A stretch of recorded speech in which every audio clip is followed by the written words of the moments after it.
Magandang hapon po at narito na po ang resulta ng ating 5 p.m. Pieces o Lotto results today.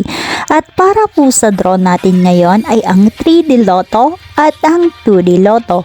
Para po sa mga bagong nanonood, huwag niyo pong kakalimutan mag-subscribe sa aking channel at pahit na din po ako notification bell para updated po kayo lagi sa aking mga bagong upload.